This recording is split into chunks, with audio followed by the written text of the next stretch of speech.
Halo, assalamualaikum warahmatullahi wabarakatuh. Welcome back to my channel Mama Dehanya. Hai momis, apa kabar semuanya? Mudah-mudahan momis semua dalam keadaan baik seperti biasa ya moms.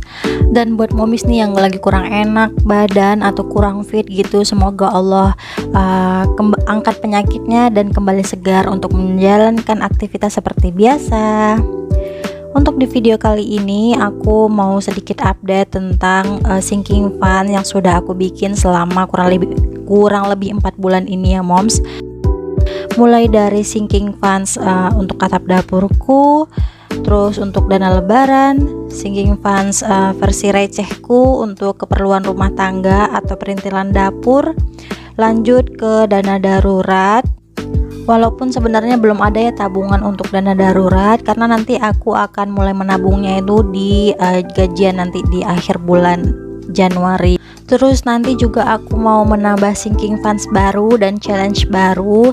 Challenge-nya itu sangat sederhana banget, tapi manfaatnya itu luar biasa. Orang-orang sudah banyak mengalami atau merasakan challenge ini.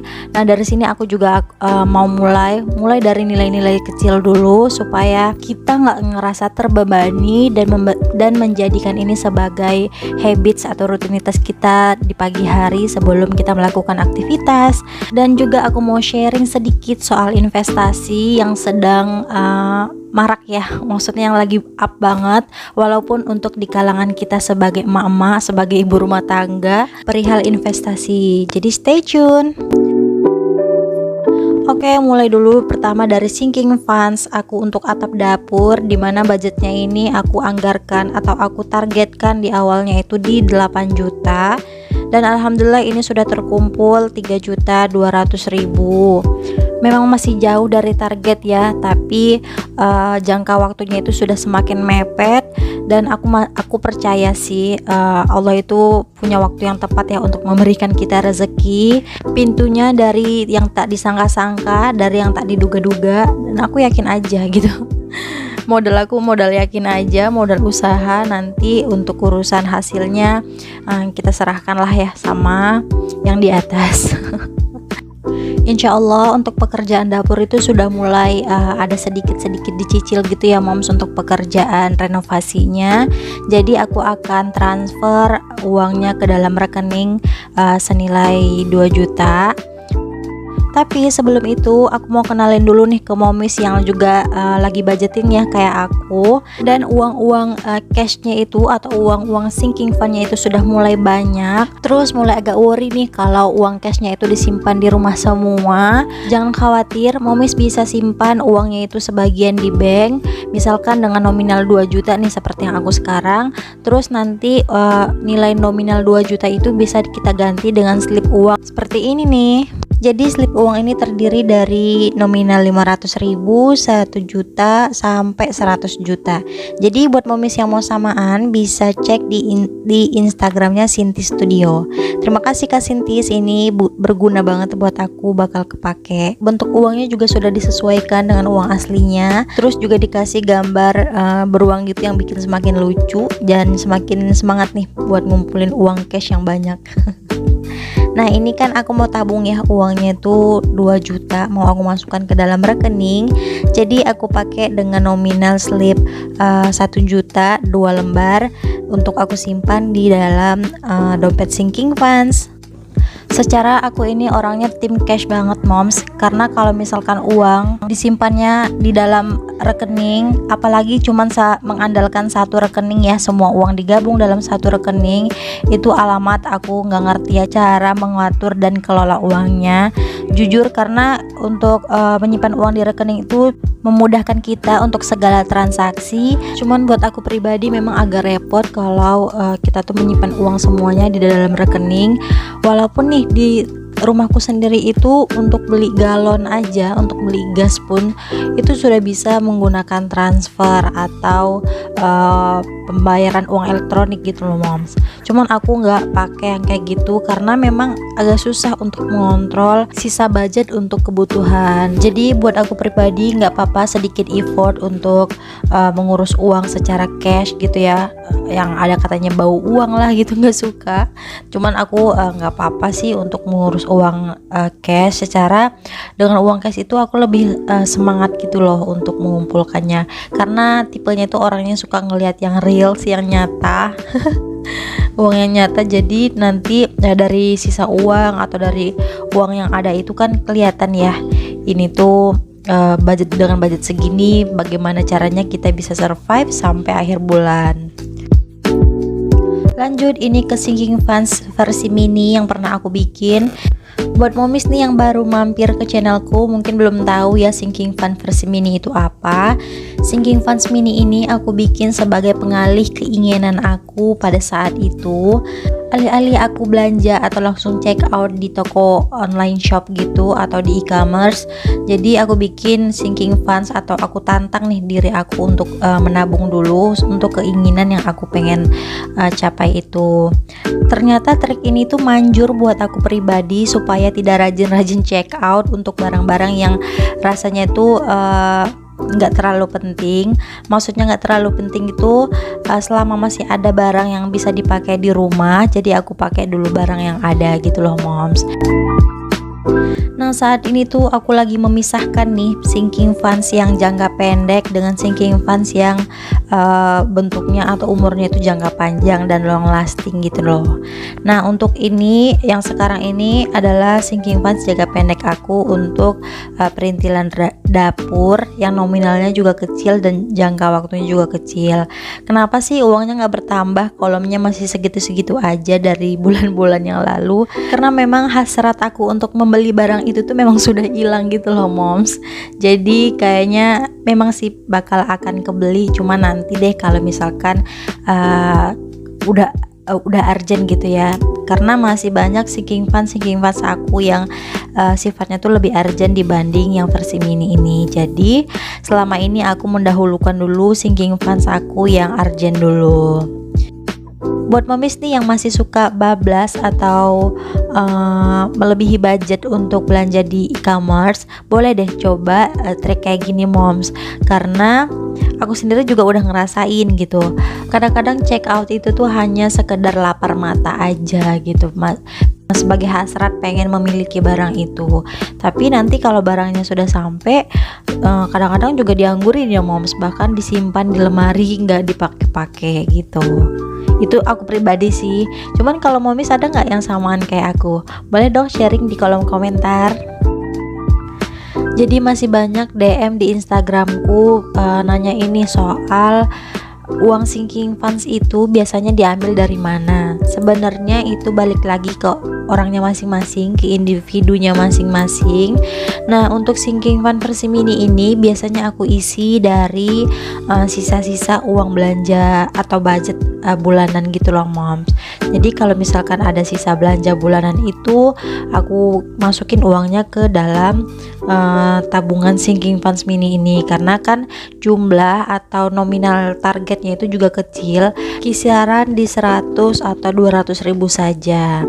Cuman kalau misalkan momis juga mau punya target atau sinking funds juga, bisa momis anggarkan langsung dari gajian, dari budget, dengan catatan dahulukan dulu kewajiban-kewajiban yang harus dibayar dan kebutuhan-kebutuhan yang harus dipenuhi di bulan itu, seperti kewajiban bayar kontrakan, kewajiban untuk membayar listrik, untuk membayar wifi, untuk membayar cicilan kalau ada, atau juga untuk kebutuhan-kebutuhan hariannya seperti untuk membeli beras, membeli belanja bulanan, belanja sayuran, atau kebutuhan lainnya.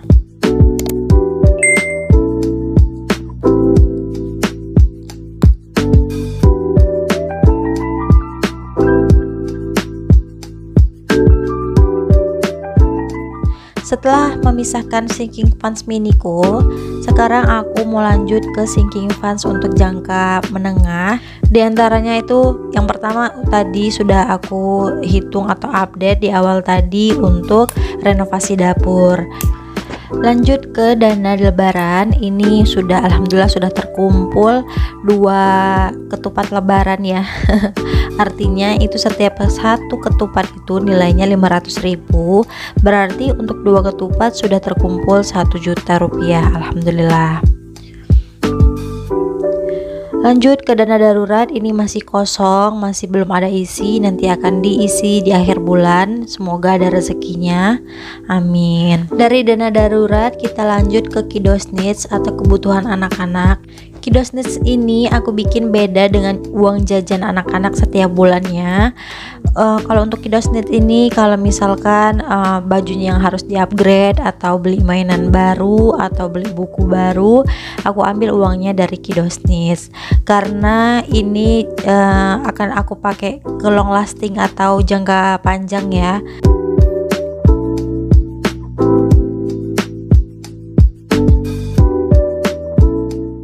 Untuk saat ini sisa budget untuk anak-anak itu di 100.000 rupiah.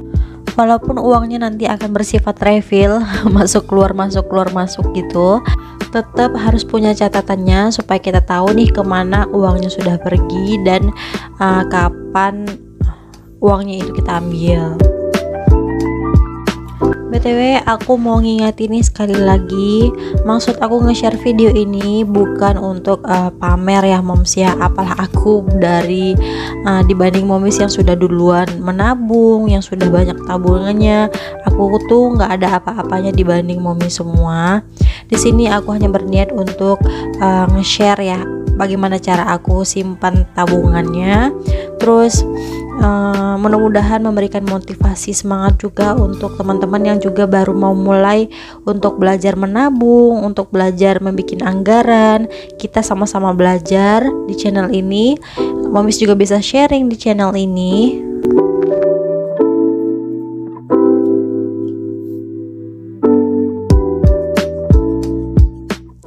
Lanjut, ini alhamdulillah ada rezeki dari pendapatan aku sendiri. Itu sebenarnya ini pendapatan dari bulan lalu sih, cuman masih tersimpan di ATM. Sekali lagi karena aku itu tim cash, bukan bisa menghandle cashless atau uangnya itu dari rekening. Jadi uang pendapatan mungkin untuk kedepannya aku akan tarik supaya simpannya tuh di dalam bentuk cash seperti sekarang ini. Pengalaman dari bulan lalu ketika uangnya tuh masih dalam bentuk rekening, uang elektronik di tabungan itu nggak begitu selamat. Pasti akan kepake buat kebutuhan-kebutuhan lain.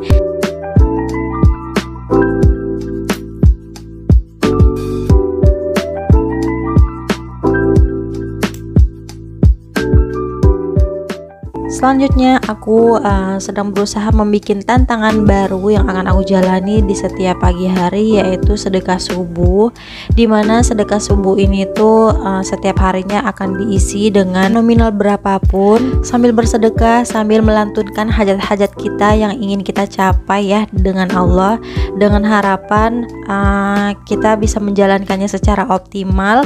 Dan ini tuh aku terinspirasi dari ceramahnya almarhum Syekh Ali Jaber. Beliau menjelaskan bagaimana dahsyatnya sedekah subuh ini kita jalankan dengan satu sedekah diiringi dengan satu hajat, dan dengan konsisten pastinya nanti kita akan tunggu hasil atau tuai doa-doa yang sudah kita panjatkan. Tapi yang perlu harus digarisbawahi adalah doa itu juga diiringi dengan usaha yang optimal pastinya. Jadi semua tabungan yang sudah aku paparkan tadi dari awal itu sifatnya itu lebih ke jangka pendek dan jangka menengah. Ternyata aku itu lupa untuk menyiapkan tabungan aku untuk jangka panjang, dimana tabungan untuk jangka panjang itu nilai uangnya itu pasti akan berubah. Nilai uang 5.000 sekarang nanti akan berbeda value-nya dengan nilai 5.000 di masa mendatang. Jika cara menabung untuk jangka panjang sama halnya dengan cara aku menabung sekarang, kayaknya untuk value nilai uangnya itu sendiri pasti akan berubah ya, akan berkurang, karena kita tahu sendiri pasti akan terjadinya inflasi untuk nilai tukar uang. Bukannya malah nambah untung dengan menabung, tapi malah rugi karena value-nya itu semakin berkurang. Oleh karena itu, aku memutuskan untuk mulai belajar investasi saham untuk tabungan aku di jangka panjang. Kenapa memilih investasi saham?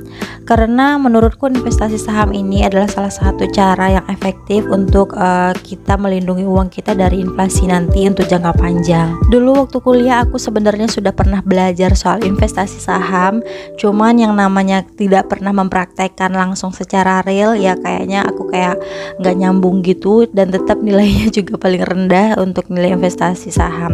Ternyata setelah aku pelajari belakangan ini dan berasa real gitu, kayak kita tuh sedang berinvestasi, ternyata gampang banget dibanding waktu kita belajar waktu kuliah ya. Kayaknya merasa lebih mudah aja ketika kita mulai mempraktekannya sendiri. Dulu tuh pas waktu kuliah kayaknya mikirnya tuh kayaknya nggak bakal kepake ilmu investasi ini, kayaknya nggak akan mungkin untuk melakukan investasi gitu. Ternyata setelah kita mengenal lagi nih investasi itu seperti apa, bermain saham itu seperti apa, aku baru ngerti kalau investasi itu berhak untuk semua orang, berhak buat siapa saja, baik itu yang masih kuliah sekalipun ataupun sebagai ibu rumah tangga seperti aku, semuanya mempunyai hak yang sama untuk berinvestasi. Aplikasi yang aku pilih untuk berinvestasi saham yaitu Stockbit, dimana Stockbit ini tuh tidak hanya menyediakan untuk beli saham saja, tapi kita juga bisa berinteraksi dengan pengguna-pengguna yang lainnya. Yang menurut aku itu sih daya ketertarikannya untuk berinvestasi saham di Stockbit, karena kita tuh kayak menjalankan aplikasi-aplikasi sosial media yang kita punya seperti Instagram dan lain-lain kayak gitu. Selain itu, di Stockbit ini juga menyediakan platform untuk investor pemula seperti aku untuk belajar bagaimana ilmu pengetahuannya soal saham, soal reksadana, soal laporan keuangan, dan bahkan soal fundamental-fundamental yang lainnya. Dan itu sangat ngebantu aku untuk belajar lagi supaya makin ngerti lagi nih ilmu-ilmu soal investasi saham ini. Dan yang membuat aku paling tertarik nih untuk mulai investasi saham itu dengan Stockbit, karena di Stockbit biaya brokernya itu nilainya paling rendah dibanding dari yang lainnya. Dan yang paling penting dari aku sebagai ibu rumah tangga yang baru mulai belajar saham, pastinya modalnya itu sangat tipis, sangat sedikit sekali ya moms. Dan Stockbit sangat mengerti aku soal ini, karena biasanya untuk menabung saham ini tuh nilai depositonya itu dari yang paling rendah itu 10 juta. Tapi untuk di Stockbit tidak ada minim biaya deposito. Jadi walaupun dengan budget 100.000 pun aku juga bisa belajar untuk menabung uang aku di saham. Pada saat kita membuka aplikasi Stockbit ini, kita ditampilkan dengan page watchlist, artinya itu semua perusahaan yang sudah terdaftar ini kan banyak banget, jadi kita bisa memilih perusahaan-perusahaan mana yang akan kita pantau untuk selama kita menabung atau berinvestasi ya moms. Kemudian yang gak kalah pentingnya, di Stockbit ini juga menyediakan platform untuk saham syariah. Jadi kalau kita mau berinvestasi di perusahaan syariah, kita langsung klik aja ke bagian perusahaan atau PT-PT perusahaan syariah yang sudah terdaftar. Jadi tidak ada khawatir lagi kalau kita berinvestasi di produk yang non halal gitu moms. Di sini tuh aku sedang memilih perusahaan mana saja yang akan aku pantau atau aku jadikan sebagai watchlist aku untuk kedepannya. Mungkin di lain kesempatan nanti aku akan share bagaimana cara membeli saham itu sendiri kali ya moms. Buat momis nih yang sudah nonton video aku sampai sejauh ini, silahkan tinggalkan emot mobil yang ini nih di kolom komentar ya moms.